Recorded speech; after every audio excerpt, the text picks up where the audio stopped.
What if intelligence, the quality our society prizes above all others, is actually the source of your deepest suffering? What if that brilliant mind you've worked so hard to develop is the very thing keeping you from experiencing true peace, connection, and fulfillment? Stay with me, because by the end of this video, you might see your own intelligence not as your greatest asset, but as the very thing holding you back from living a complete, integrated life. Carl Jung, one of history's most profound psychological thinkers, discovered something about intelligence that most people never realize, a hidden insight so radical that it challenges everything we've been taught about the value of being smart. This secret, buried within Jung's vast body of work, could transform how you understand your mind, your relationships, and your place in the world. Today we'll uncover Jung's forgotten wisdom about intelligence, what he discovered, why it matters, and how it might forever change the way you view your own brilliant mind. Carl Jung wasn't just any psychologist. Born in 1875 in Switzerland, he began as Sigmund Freud's protege before their famous split over fundamental differences in how they understood the human mind. While Freud focused primarily on repressed sexual desires, Jung saw something much deeper and more complex in the human psyche. During his lifetime, Jung developed analytical psychology, pioneered concepts like the collective unconscious, archetypes, and individuation, and fundamentally changed how we understand the depths of the human mind.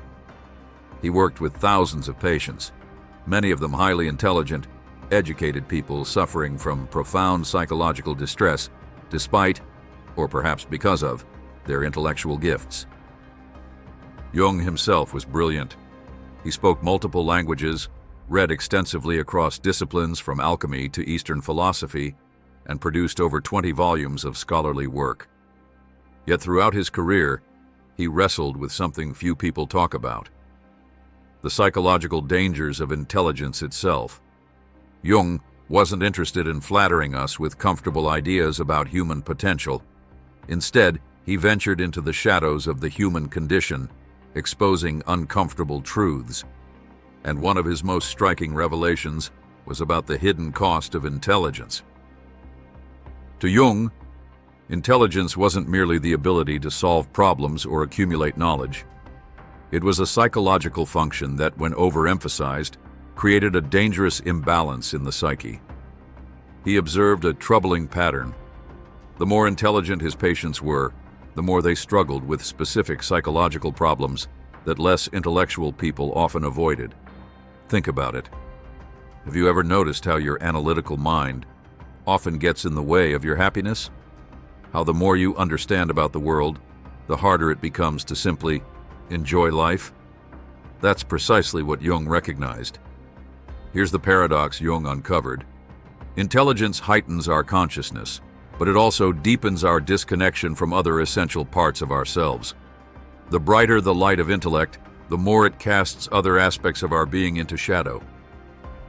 An intelligent mind, according to Jung, excels at analyzing, categorizing, and making logical connections. This ability helps us solve complex problems, advance in our careers, and make sense of a chaotic world. But this same analytical power often cuts us off from our instincts, emotions, body wisdom, and the deeper currents of the unconscious.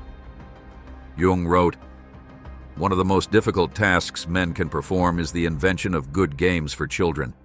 It is difficult because nothing that goes on in a child's mind can be comprehended by the adult's intelligence."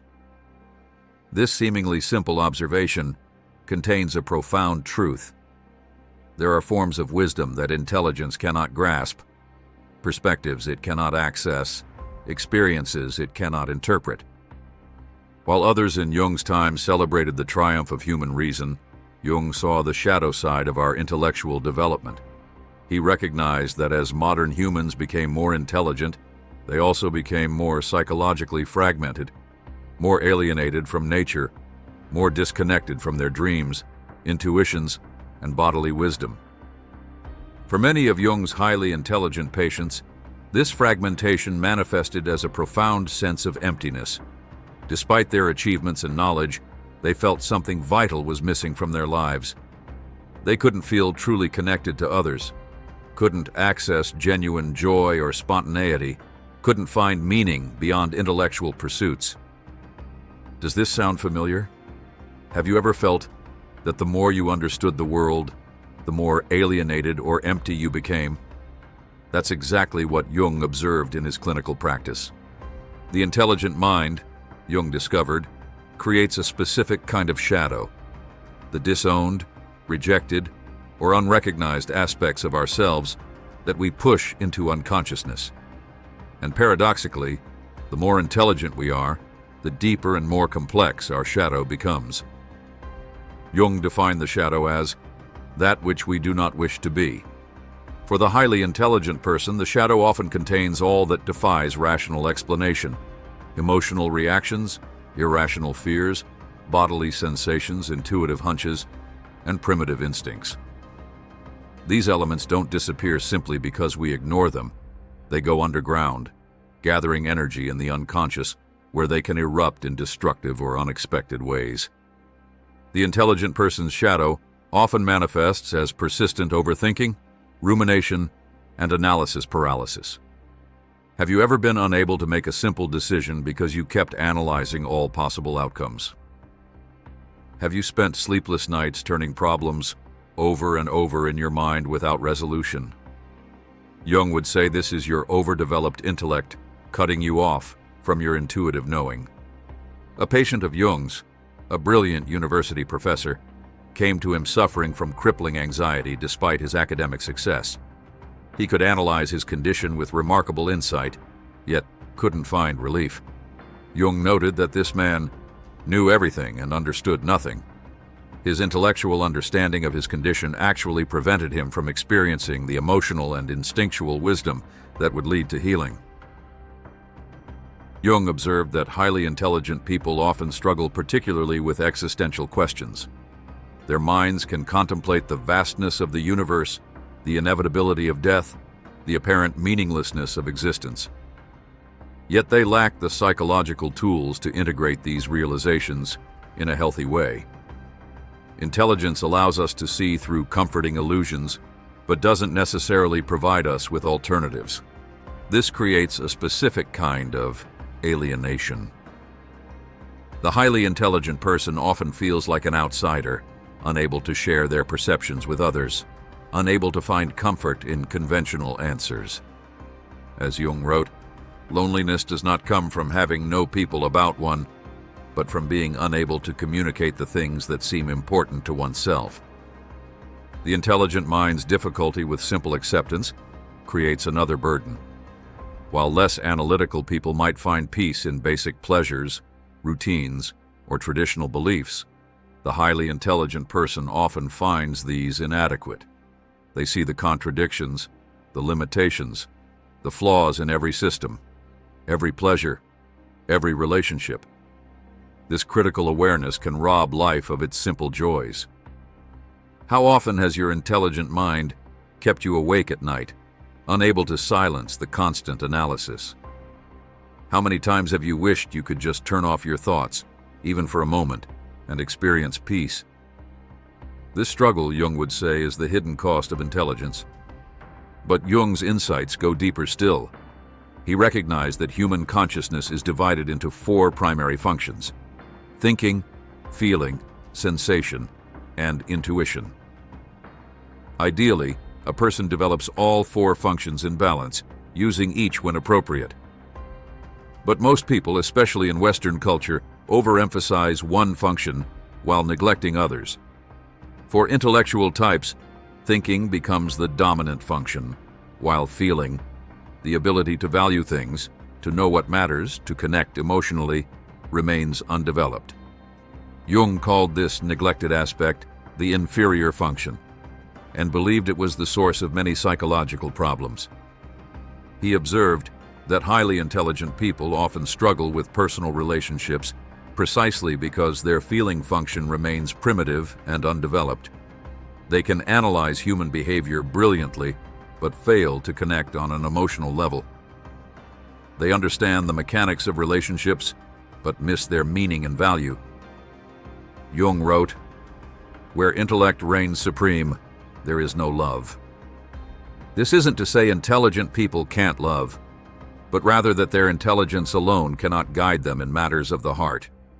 Love requires access to the feeling function, to emotional wisdom that operates by different rules than logical thinking. This split between intellect and soul creates a profound inner tension. The intelligent mind seeks clarity, certainty, and control, while the soul thrives on mystery, paradox, and surrender.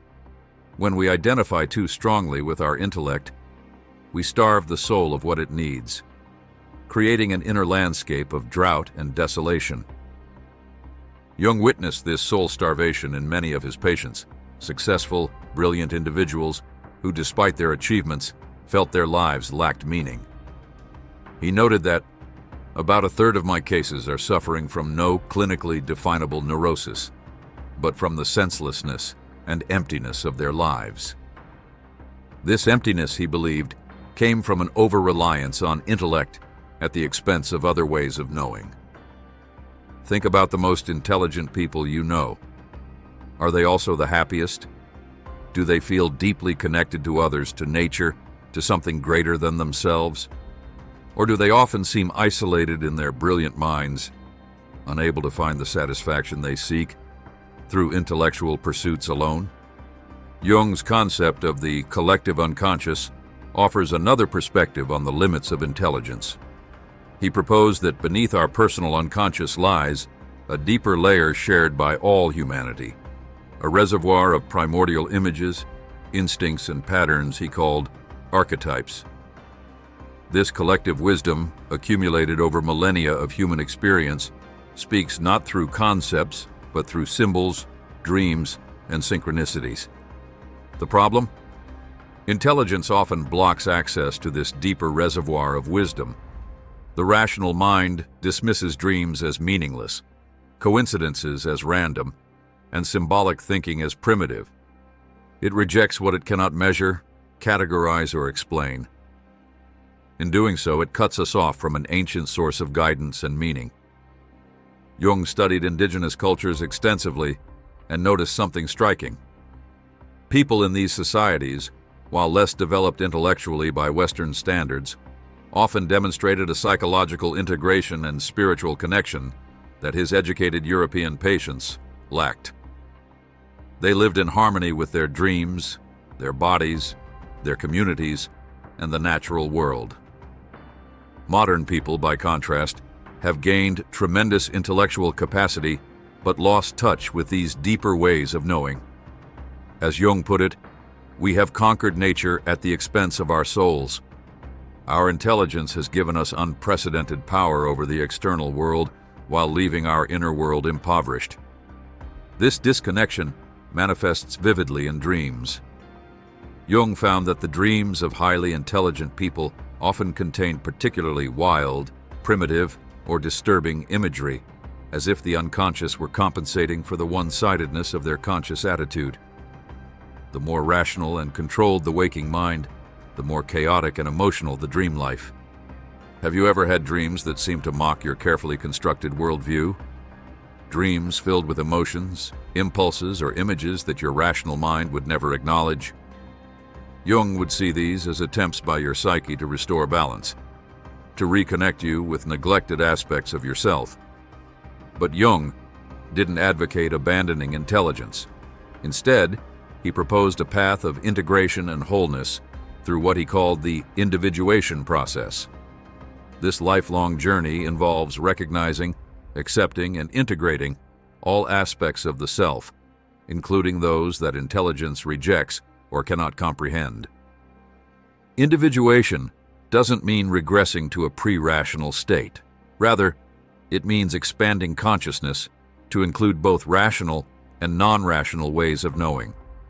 It means developing the capacity to think logically when appropriate, but also to feel deeply, sense accurately, and intuit directly. It means holding paradoxes without resolving them, embracing mystery alongside clarity, and finding meaning beyond intellectual understanding. Jung developed several methods to facilitate this integration. One was active imagination, a technique for dialoguing with figures from the unconscious. Unlike intellectual analysis, which dissects and categorizes, active imagination engages with unconscious content on its own terms, allowing it to reveal its meaning organically. He also emphasized dream analysis, not as puzzle solving, but as an ongoing relationship with the dream world. Dreams, to Jung, weren't problems to be cracked by intelligence, but messages to be received, experiences to be lived with and learned from over time. Symbol work formed another avenue for integration. Jung recognized that symbols speak a language older than words, connecting us to meanings that transcend conceptual thinking. By engaging with symbols in art, ritual, mythology, or personal imagination, we can access wisdom that intellect alone cannot reach.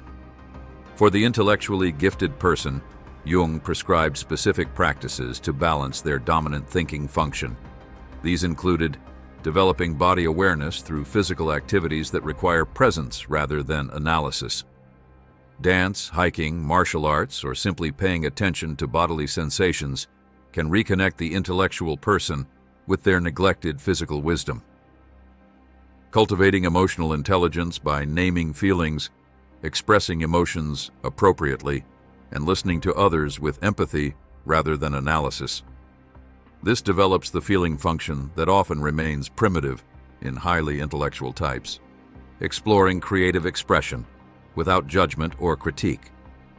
Art, music, spontaneous writing, or play allows access to non-rational modes of being that balance intellectual activity. Engaging with nature directly, experiencing rather than conceptualizing the natural world.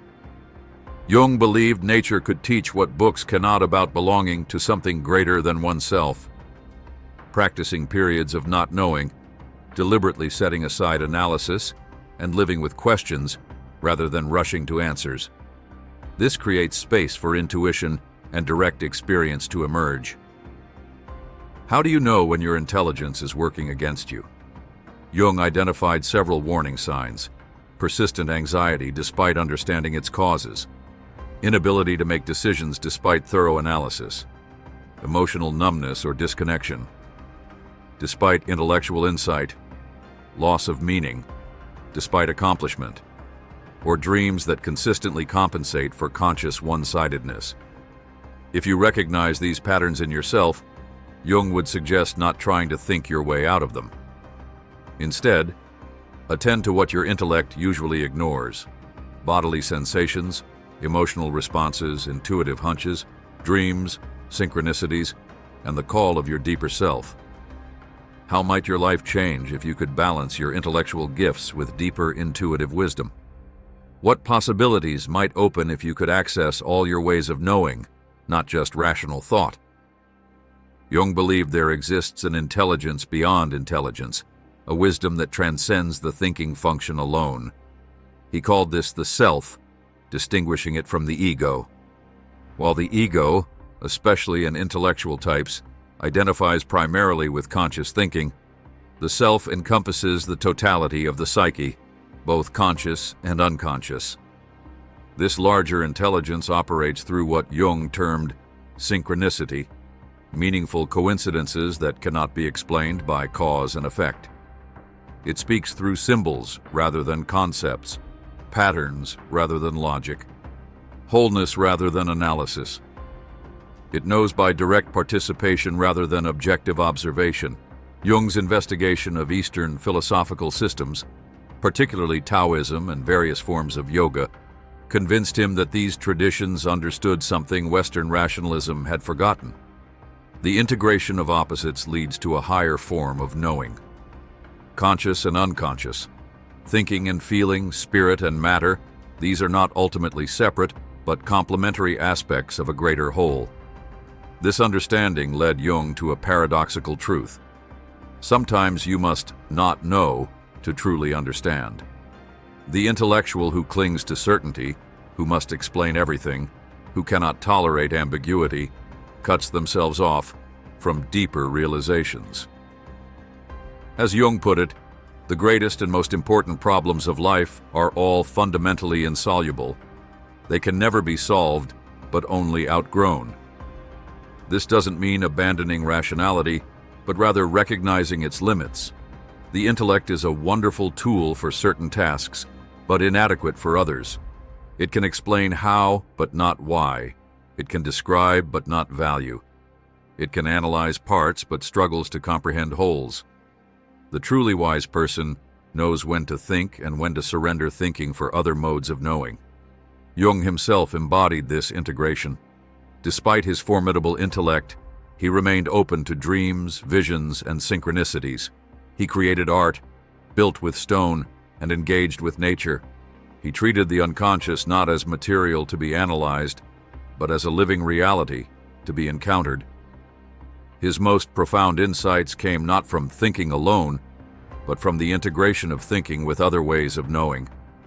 The liberation Jung proposed wasn't freedom from intelligence, but freedom from identification with intelligence as the whole of who we are. When we recognize that we are more than our thoughts, more than our brilliant analyses, more than our conceptual understanding, we open to a more complete experience of being human. This liberation involves a form of surrender, not giving up intelligence, but giving up its dominance, allowing it to take its proper place as one function among others. Jung described this surrender in alchemical terms as the death of the inflated ego, which must die to its limited identity to be reborn into a larger one. For the highly intelligent person, this surrender can feel particularly threatening. Their entire sense of self, their value in the world, their way of navigating reality, has been built around intellectual capacity. To loosen this identification feels like losing themselves. Yet paradoxically, this loosening is precisely what allows a more complete self to emerge. Jung witnessed this transformation in many patients. A brilliant scientist who came to him suffering from depression discovered, through dream work and active imagination, a connection to natural rhythms and bodily wisdom he had long ignored. As he integrated these aspects, he found not only relief from depression, but a deeper sense of purpose and belonging. An accomplished professor learned to value her emotional responses, which she had previously dismissed as irrational, discovering in them a guidance system more accurate than her analysis alone could provide. By honoring both her thinking and feeling functions, she developed a more authentic way of being in the world. What would it feel like to trust something beyond your rational mind? What might emerge if you allowed yourself to know in ways that transcend thinking? Let's bring together the threads of Jung's perspective on intelligence. The fundamental insight is this: intelligence is not the problem. It's the identification with intelligence as your whole self that creates suffering. When we mistake one function of consciousness for its totality, we create imbalance, fragmentation, and inner conflict. True wisdom comes not from increasing intellectual capacity alone, but from integrating it with other ways of knowing. The thinking function must be balanced by feeling, sensation, and intuition. Conscious understanding must be complemented by openness to unconscious wisdom. Analysis must be partnered with synthesis, critique with appreciation, knowing with not knowing. Jung identified several principles that can guide this integration. First, acknowledge the shadow aspects of intelligence, the ways your brilliant mind might actually be limiting your experience, cutting you off from wisdom that comes through other channels. Notice when thinking becomes overthinking, when analysis becomes paralysis, when interpretation becomes a defense against direct experience. Second, develop all four psychological functions. If you're naturally intellectual, pay special attention to feeling, values and emotional connection, sensation, direct physical experience, and intuition, immediate knowing without logical steps. These provide forms of wisdom that thinking alone cannot access. Third, recognize the intelligence of the body and emotions. Your physical sensations and emotional responses contain information as valuable as your thoughts, often more immediate and holistic. Learn to listen to these signals rather than overriding them with rationalization. Fourth, engage with symbolic thinking and imagination. Symbols speak a language older and deeper than concepts, connecting us to meanings that transcend logical formulation. Through dreams, art, myth, and active imagination, you can access this symbolic wisdom. Finally, allow for mystery and the unknown. The most profound truths often lie beyond what can be fully articulated or understood. Learning to be comfortable with not knowing, with paradox and ambiguity, opens you to dimensions of reality that pure intellect cannot grasp. As Jung discovered, true wisdom comes not from knowing more, but from embracing the totality of who you are, both the light of your conscious understanding and the rich darkness of what lies beyond it. By integrating your brilliant mind with your feeling heart, your sensing body, and your intuitive spirit, you can achieve a wholeness that transcends intelligence alone. This doesn't mean rejecting your intellectual gifts. It means placing them in a larger context, using them when appropriate, while also developing other ways of engaging with reality. It means recognizing that you are more than your thoughts, more than your analyses, more than your brilliant mind. You are a complete human being with multiple ways of knowing, experiencing, and being in the world.